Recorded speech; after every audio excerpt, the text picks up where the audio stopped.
Hi friends, technology ఇన్స్టిట్యూట్కి స్వాగతం. మన ఇన్స్టిట్యూట్లో అయితే కంప్లీట్గా చిప్ లెవెల్ ట్రైనింగ్ అయితే నడుస్తుంది. దీనిలో మనకి ఇప్పుడు ఈరోజైతే మనం ఐసీ రీబాలింగ్ ఎలా చేయాలనేది కంప్లీట్గా ఎక్స్ప్లెయిన్ చేయడం జరుగుతుందండి.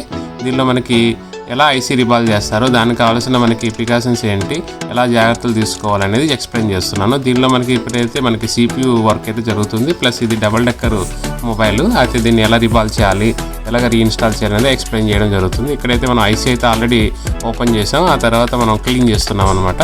ఇక్కడ మీరు చూస్తున్నారు కదా, అవి సిలిండర్స్ అనేవి ఉంటాయి. ఆ సిలిండర్స్ని క్లీన్ చేయాల్సి జరుగుతుంది.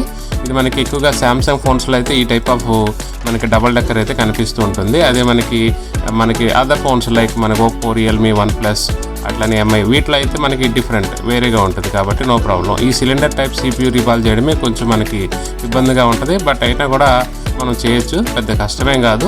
దాన్ని ఎలా చేయాలనేది కంప్లీట్గా ఎక్స్ప్లెయిన్ చేయడం జరుగుతుంది. చూస్తున్నారు కదా, ఫస్ట్ అయితే నేను సిలిండర్స్ అయితే క్లీన్ చేసుకుంటున్నాను. సిలిండర్స్లో మనకి ఎక్కువగా వాటిలో గ్లూ ఉంటుంది, బ్లాక్ కలర్గా ఉంటుంది. ఆ గ్లూ అనేది మనకి క్లీన్ చేసుకోవాల్సి వస్తుంది. ఆ క్లీనింగ్ ఎలా చేయాలనేది కంప్లీట్గా ఎక్స్ప్లెయిన్ చేయడం జరుగుతుంది.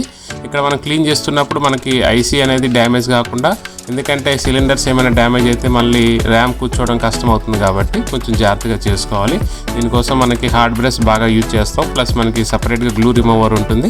ఇట్లా different type of methods use చేసి మనం క్లీనింగ్ అయితే చేయడం జరుగుతుంది. ఇప్పుడైతే మనం క్లీనింగ్ అయితే కంప్లీట్గా క్లీన్ చేసిన తర్వాత ఐసీని మన సిలిండర్స్ని క్రియేట్ చేస్తాను. ఒకసారి సిలిండర్స్ ఎలా క్రియేట్ చేయాలో కూడా ఎక్స్ప్లెయిన్ చేస్తున్నాను. చూడండి, ఇప్పుడైతే సిలిండర్స్ అయితే క్రియేట్ చేయడం జరుగుతుంది. ఆఫ్టర్ సిలిండర్స్ క్రియేట్ చేసిన తర్వాత మనం CPUని అయితే రీబాల్ చేయడం జరుగుతుంది. చూస్తున్నారు కదా, ఇప్పుడైతే మనం సిలిండర్స్ అయితే క్రియేట్ చేశాను. దీనికోసం ఒక మెథడ్ ఉంటుంది. మనకి PPD అప్లై చేసి జస్ట్ హీట్ కొడితే మనకి సిలిండర్స్ అయితే క్రియేట్ అయిపోతాయి. బట్ ఇదంతా కూడా హ్యాండ్ స్కిల్ పైన డిపెండ్ అయి ఉంటుందండి.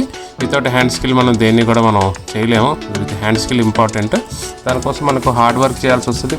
హార్డ్ వర్క్ చేస్తూ పాటుగా ప్రాక్టీస్ చాలా ఇంపార్టెంట్. మనకి ప్రతి స్టూడెంట్కి ఈ ప్రాక్టీస్ అయితే ఇవ్వడం జరుగుతుంది. లైవ్ ఎక్స్పీరియన్స్ కోసం మన మొబైల్స్ ఇచ్చి ప్లస్ మదర్ బోర్డ్స్ కూడా మనం ఇవ్వడం జరుగుతుంది ప్రాక్టికల్ కోసం. చూస్తున్నారు కదా, ఇప్పుడైతే మనం ప్రతి ఒక్క ఐసీ అయితే మనకి రిబాలింగ్ అయితే అయిపోయింది. నెక్స్ట్ ఏంటంటే మనకి ఇప్పుడు CPU బ్యాక్ సైడ్ అయితే క్లీన్ చేసుకొని దాన్ని కూడా క్లీన్ చేయాల్సి వస్తుంది. ఓకే, దీనికోసం కొంచెం టైం పడుతుందండి. ముందైతే మనకి సిలిండర్స్ క్లీనింగే ఎక్కువ టైం తీసుకొస్తుంది అనమాట. చూస్తున్నారు, సిలిండర్స్లో ఇంకా కొంచెం గ్లూ ఉండిపోవడంతో మళ్ళీ కొంచెం క్లీన్ చేయాల్సి వచ్చింది. ఓకే, ఆ తర్వాత ఫైనల్గా అయితే సిలిండర్స్ క్రియేట్ చేశాను.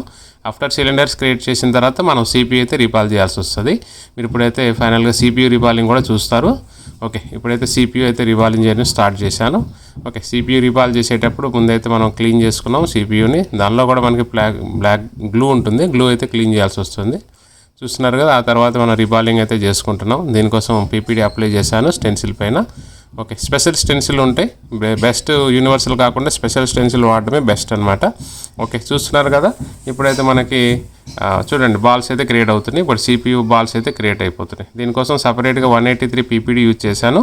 ఆ తర్వాత ఇప్పుడైతే మనకి క్లీన్ అయిపోయింది. ఆ తర్వాత బాల్స్ క్రియేట్ అయిపోయింది.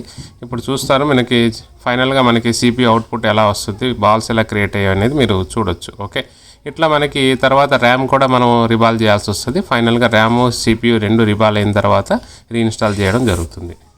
ఓకే ఫ్రెండ్స్, చూస్తున్నారు కదా, మన ఇన్స్టిట్యూట్ హైదరాబాద్ అమీర్పేటలో ఉంది. ఎవరికైనా ఇంట్రెస్ట్ ఉంటే రావచ్చండి. దీనిలో కంప్లీట్గా అడ్వాన్స్ చిప్ లెవెల్తో పాటుగా మన software, hardware plus EMMC programming plus UFS programming ఇవన్నీ కూడా చెప్పడం జరుగుతుంది. దీనిలో మన EasyJet F64 box programming use చేయాల్సి వస్తుంది. ఇవన్నీ కూడా ప్రాక్టికల్ ఎక్స్ప్లెనేషన్ జరుగుతుందండి. మన ఇన్స్టిట్యూట్ 15 ఇయర్స్ నుంచి ఉంది. అట్లే నాకు ఎక్స్పీరియన్స్ వచ్చి 18 ఇయర్స్ నుంచి ఉంది. ఎవరికైనా ఇంట్రెస్ట్ ఉంటే రావచ్చండి. మన ఇన్స్టిట్యూట్లో కంప్లీట్గా డెడ్ రికవరీ ఎలా చేయాలి, డెడ్ ట్రబుల్ షూట్ ఎలా చేయాలి, నెట్వర్క్ కంప్లైంట్స్ ఎలా సాల్వ్ చేయాలి, ప్లస్ మనకి గ్రాఫిక్ కంప్లైంట్స్ ఎలా సాల్వ్ చేయాలి, ఛార్జింగ్ కంప్లైంట్స్ ఎలా సాల్వ్ చేయాలి, రీస్టార్టింగ్ కంప్లైంట్స్ ఎలా సాల్వ్ చేయాలి అనేది కంప్లీట్గా ఎక్స్ప్లెయిన్ చేయడం జరుగుతుంది. ఎవరైనా ఫ్రెషర్స్ అయినా రావచ్చు, అట్లనే ఎక్స్పీరియన్స్ ఉంది, షాప్ ఉంది కూడా వాళ్ళు కూడా రావచ్చు. ఓకే, చూస్తున్నారు కదా, ఇట్లా మనకి ఐసీ రీబాలింగ్ చేయడం జరుగుతుంది. Okay friends, thank you. Next వీడియోలో కలుస్తాను. Thank you.